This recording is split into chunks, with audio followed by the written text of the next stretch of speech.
Good morning, Karen from Quantum Heart Awakening. Today we're just gonna surrender to the mystery and see what wants to come through. I normally never use this deck on camera. This is one of my first decks I've ever gotten, this mystical shaman oracle, and to me this is the grandmother deck. This is when you want deep wisdom, and we're just gonna see. There's no title, there's no label. All right, Spirit, thank you for being with us. What would you like us to lean into today? What do we need to know for the highest and best good of self and the planet? What are we confronting? What are the blocks showing up? What are the solutions to those blocks for the highest and best good of self and the planet? We have the Ancient Ones. Kind of funny, as I just said, this is our grandmother deck. Anything else, Spirit? Thank you. We have the Blade. Anything else, Spirit? Last one, please. Last one. Thank you so much. Last two. We have the Sun and Soul Retrieval in reverse. In this deck, reversals give you the medicine. In the unconscious position, we have the giveaway in reverse. Okay. I'm just going to leave this here just in case we feel like leaning into it. I'm actually going to read from the book from this one. Let's see, the Ancient Ones. The Ancient Ones are the shamans of old who defeated death and escaped from the tyranny of time. The Ancient Ones once walked the earth like us in flesh and bone. Now they reside in infinity and can counsel us after we say yes to our calling. They are available to help us attain our full realization. The Ancient Ones are inviting you to reach to the future to help birth a new destiny for the earth. Go ahead, find out who you are becoming 10,000 years from now. If you accept the invitation, great power and blessings will come your way and allow you to craft a new destiny for yourself. Do not hesitate to bite off more than you can chew, because you can have unlimited spiritual resources available right now. Beautiful. We're going to move on to the Blade. The Blade represents sharpness of mind, body, and spirit. Pointing upward, it summons the power of heaven. When aimed down to the ground, it anchors the power of the heavens on earth. The blade can be a healing tool or weapon. Wield it wisely and it will transmit power, bestow initiations, cut energetic cords from the past, or sever toxic relationships. Use it with anger and it will slash, stab, and kill. You are being invited to draw your blade and use it. It is not auspicious to hesitate, to waste time in idle talk, or to hide from the inevitable. Heaven and earth are aligned to support you in claiming your power, so take decisive action. Overcome your fear of hurting others, unsheath the blade, and use it wisely. You know, what's really been coming up in the collective lately is our energetic accountability. It's really important that you turn inward and really track how your body instrument feels in different environments, around different people, doing different activities. And when you notice an activity, a person, a place, a thing drains your energy, it is time to unsheath that sacred blade and cut the cord to that experience. Anything else about that, Spirit? Whew. Okay, let's read the Sun. Yeah, I find it not an accident that you have the Sun with these cards. And, you know, there's this, what looks like a sun and a moon in this card as well. Just a moment of illumination, a moment of clear discernment to understand what you are meant to keep and what you are meant to release. Okay. The sun is acknowledged by many cultures as the foremost masculine force. In other traditions, it is seen as the feminine in her full power. Either way, it is the most brilliant light for all beings and allows life to sprout from the dark, feminine earth. It can be gentle and warming close to sunrise or sunset, fall or winter, or it can be destructive as in its zenith during a scorching summer. The invitation is, have you been hibernating? Have you been introspective? It is time to come out of your cave and savor the life-giving light of our star. The sun rekindles your passion and your creative energy. Life is calling you to shine your light and to add your lightness and humor to the seriousness around you. It's time to get out and play. Just letting that sink in for a moment. You know, those of you who are deeply, with profound integrity, walking this path, choosing to get up after you've fallen, choosing to ask another question after you've just come through a massive awakening. You are the ones that are helping to shift the earth. You are here to anchor this new experience, this experience that we don't have a reference point for. So many of you are holding on to a frequency of a planet that does not exist yet.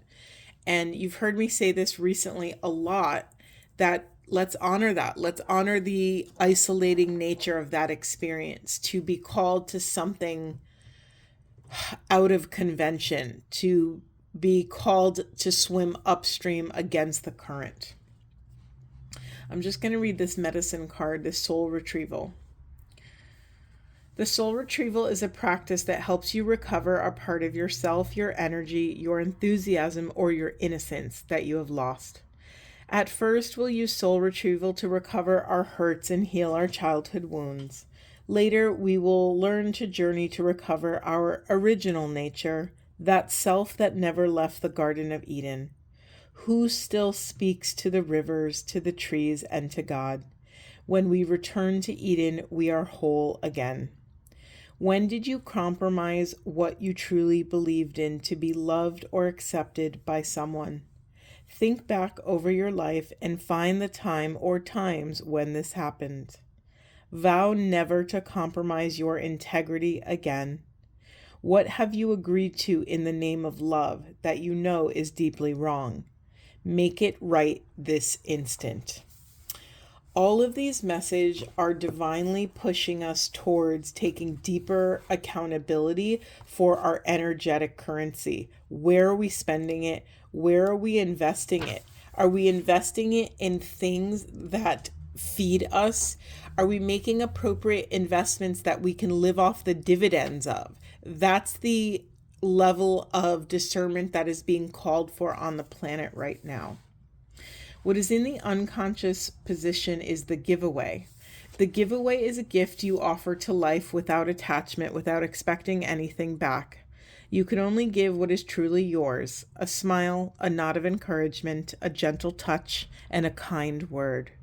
This is not giving to others what you no longer want, like the sweater that no longer fits, but gifting that which is most precious, your authentic love and genuine feelings. In the medicine position, is it difficult for you to set limits on how much of yourself you give? If you give more than is healthy, then you will not be able to give for long. You'll feel resentful with your partner or associates, or you'll feel like the world owes you something in return. Notice if you give for any reason other than pure generosity. Are you trying to be liked or accepted? Are you hoping to heal an old wound? Start giving to yourself first and foremost. Offer yourself the care, the love, the time, and the acceptance that you are longing for. Once you experience plenty, then you can truly give to others. This deep, deep self-abandonment wound has been in the collective forever, especially if you are an empath, if you are a highly sensitive person. Somewhere along the way, we understood this inherent oneness and we felt the pain of the world. When I was a little girl, one of my earliest assignments was to learn how to hold the world's pain without being consumed by it. I was called to learn this lesson very early, and I knew what it was. I could actually name it as a young child. I could feel the pain of others. I always used to stand up for the underdog when my classmates were getting picked on. And if people were bullying me, it didn't really matter. It used to like bounce off of me. And so as a young empath, we have to learn these things. And unfortunately, our world is full of takers, more takers than givers. And we have to remember this, that takers will never set boundaries. It's up to the givers to set boundaries. No one's going to come in and, applaud you for your generosity and create a boundary for you. Some people who, usually other empaths, will say, hey, you know what, you've done enough. You've given too much. Why don't you take care of yourself? There are those people out there, few and far between, but it is really not sustainable for us to outsource our sovereignty in such a way. It is up to us to understand our interior landscape, to take radical responsibility for the energy that we're putting out in the world, to call our spirit back from places it doesn't belong, from investments it doesn't belong, so that we can fund our own life, our own self-care, our own projects, our soul mission, our purpose. It's really easy, especially for healers. If you identify as some form of healer or magic being, most of us learn of our gifts by giving and giving and giving. And all of a sudden you help one person, and then you help 5 people, then you help your family, then maybe the community, then your city, then it just magnifies and intensifies. And that is a sacred trajectory. It is a sacred hero's journey. However, again, to make this hero's journey easier or more sustainable or more grounded, we must learn how to put ourselves first, right? We can't we can't pour from an empty cup. We must fill ourselves up so that we are not in lack.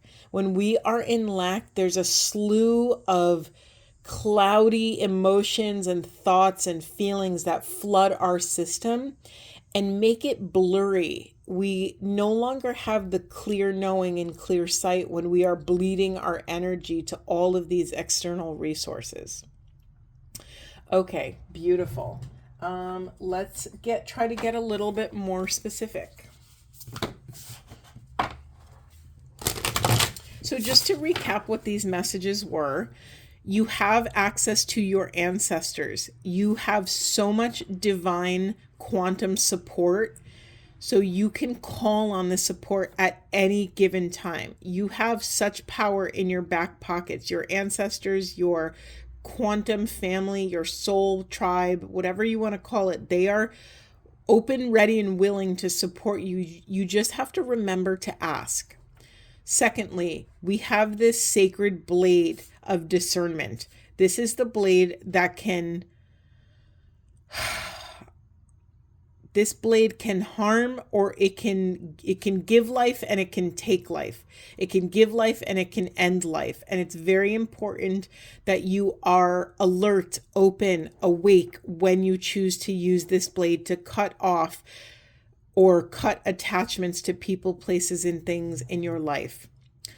The sun is a duality card for me. It's reminding you that, yes, the sun has the power to illuminate darkness, but more than that, what feels louder on this kind of journey of the empath, or journey of the one who knows, is that to remind us to bask in the glow, to remember to not take this path fully seriously. Yes, we are called to the highest possible integrity, but it doesn't mean we have to work all the time. Part of refilling your cup is enjoying yourself, is in resting, is in allowing yourself to receive from the planet. And maybe that just means receiving a few sun rays on your cheeks and feeling that life-giving warmth for a moment. Okay, that's all I want to say about that. All right, Spirit, can you speak more to what are we meant to draw boundaries around? What are we struggling with? What are we confronting here? What do we need to cut cords with? That's a great question. What do we need to know? Thank you. We have talent, we have inspiration, and we have commitment. Wow, very clear message here. We are meant to cut cords that we are meant to cut the cords to anything that is blocking inspiration, blocking our soul flame, and blocking our talent from coming through. Anything that is blocking your commitment to self, source, and soul mission, it is time to cut the cords. What would support them? What would support us from cutting these cords? I asked that question in a weird way, but whatever, we got answers. We have blessings, answers. Oh, I just said we got answers. Okay. Wow. Okay, hold on. The energy is slow today. Maybe that's just a reflection of me. I'm slow today. We have dreams and life purpose in reverse, answers and blessings. What did I ask? I said, what do we need to create boundaries around, or what do we need to cut cords?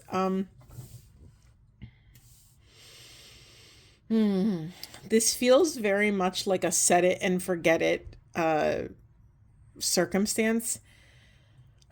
I'm sending all of you so much love who have been active seekers on this path.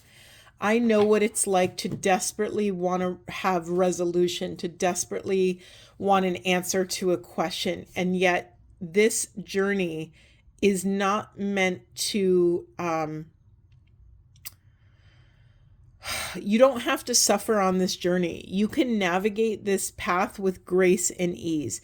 This is a time where you're meant to call back your energy, sit back in the lazy boy, and just witness the divinity that's unfurling for you, to allow yourself to receive these blessings. In these blessings, answers will come. I'm very drawn to this. I think it's a man here. We have a figure with one red eye and one blue eye. And to me, that's very much just igniting duality, igniting the full spectrum, igniting that, what we think is really dark is really light, what we think is light is really dark, to allow the paradox of the divine to enter into our lives and to work on us instead of us working on it. I think we could all probably agree that the divine has a little bit more wisdom than we do, right? So it's more efficient use of your time and sacred life force to allow the divine to hand deliver you, to give a gift wrapped package of awareness, a gift wrapped package of answers regarding your life purpose. Now, some of you may get these answers in dream space. So, I'm a firm believer in tracking your dreams. So maybe keep a little notepad and pen by your nightstand and really try to write down a few bullet points about your dream so you'll remember. If you can't remember your dream before you open your eyes and come into fully waking consciousness, ask yourself the question, what is the overall feeling in the dream? What did you feel in the dream? Not what do you feel now when you're awake, but what did you feel in the dream? And if you could just kind of harness that feeling, more oftentimes than not, that will be a seed of awareness, or it'll be a starting point at minimum. Okay. Yeah, I'm not going to go there. Okay. Anything else, Spirit? Anything else you want to share with us? Thank you so much. We have well-being. This is a time of self-care. Again, this is a time of set it and forget it, which, by the way, I just have to bring this up. Do you remember that slogan? I don't know how old most of you are, but I remember there was like one of those infomercials for a rotisserie appliance, and their whole slogan was set it and forget it, because you set the timer and just let the chicken or whatever you're cooking just cook. And I laugh every time I say it, but actually, like, this is what I keep orbiting around back to every time, I talk about any sort of quantum work, grid work, any manifestation work. It's like we place our order with the universe, and then at some point we have to put it down and walk away. It's like you can't keep bugging the universe waitress and saying, "Is my order done yet? Is it done? How about now? Can I put it in the order again?" It's like all of those actions will not produce a result faster. So you're meant to really call your spirit back and cut the cord. At some point, the divine probably knows what you need more than you do. So surrender your will to divine will. And, proclaim, I can't possibly know what is of the highest good for myself. Please take the wheel of my life. This level of prayer and intention will shift your life exponentially. Okay. Spirit, anywhere else do we want to go, or should we cut it? I'm just going to get some ancestor cards really quick, if I could actually grab them. All right, Spirit, anything else? Anything else for these beloveds? Thank you so much. We have an arrow. Surround yourself with protective energy. Anything else? Putting up sort of energetic boundaries will actually help take off some of the pressure from these things that you're struggling to cut cords with. So it's almost like a little crutch for you to invoke divine protection. We also have trust and thrive. This is another just honoring the spiral of this path, honoring, that we put in our order with the universe. And when I say that, it sounds like kind of a little bit of a shallow thing. We're not making a bunch of demands to the universe. We are humbly approaching the divine with reverence and respect, with our heads down in service to something greater than ourselves.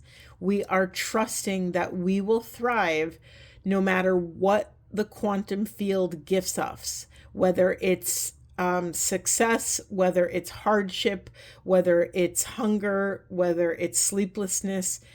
Can we surrender enough to trust that whatever we are experiencing in the present moment has been gifted to us? What would life look like if we approached it in that way? That everything is a gift, everything is a miracle. Anything else, Spirit? Anything else? Thank you so much. We have the Lord, take charge and authority. And to me, this is regarding your own boundaries. I find this interesting. We have arrow and we also have broken arrow. Embrace the energy of peace. When you think of an arrow, it is some sort of a weapon, right? Or it can be if you have a bow. It can cause harm. It can end a life.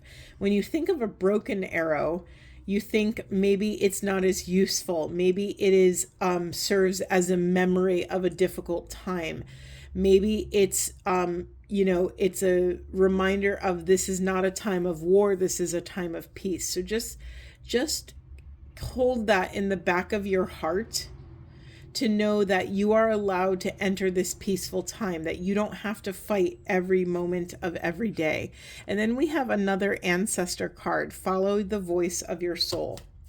If you are struggling to hear your soul, call on the ancient ones. Ask them to quiet the storm around you. Anything else, Spirit? Anything else? Thank you so much.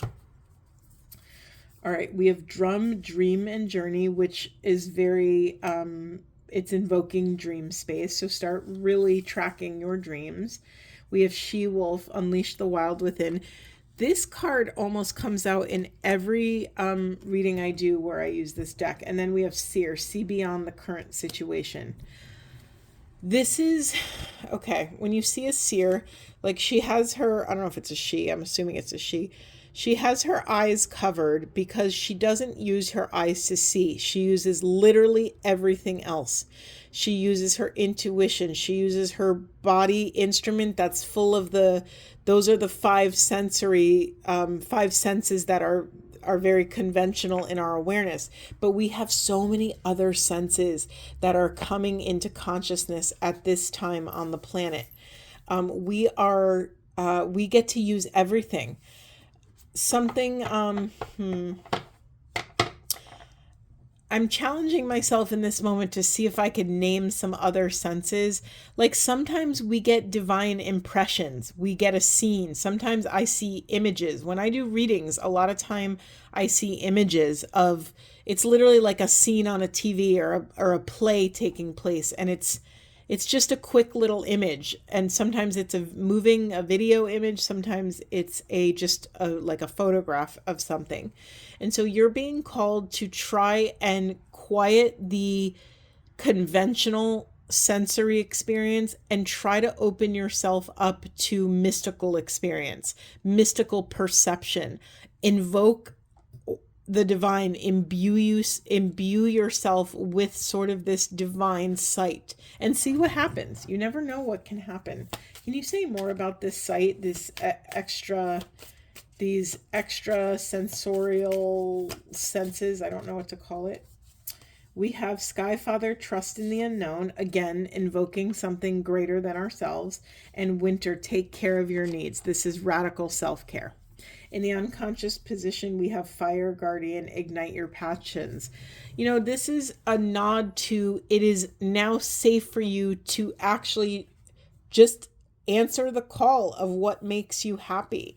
And most people don't have an answer to that question. When you say what makes you happy, a lot of people, if let me say it like this. If there was a magic genie that knocked on your door right now and could grant you 3 wishes of the exact precise thing that you want that would make you happy, do you have answers for that genie? Do you have answers for your divine beloved? If the love of your life was being, if God was making and creating the love of your life in a factory, and you could, order off of a menu of all the things you would want, do you have those answers? Do you have answers of the life you want to be living? Where do you want to be living? How do you want to feel? How do you want to feel in your body? How do you want to feel in the city that you're living in? Do you want to live in the city or the country? Like, do you have these answers at the ready? Because you are being called to go after your passions and ignite this flame within. Because once you ignite the flame, they're giving me an image of a lighthouse. Once you ignite your inner lighthouse, you will attract to you those things. It's like you are becoming a beacon, a frequency beacon for that which you desire. But if you're never acknowledging what you desire, it's never going to arrive on your shores. Beautiful. I'm just going to get one affirmation card because I feel like it.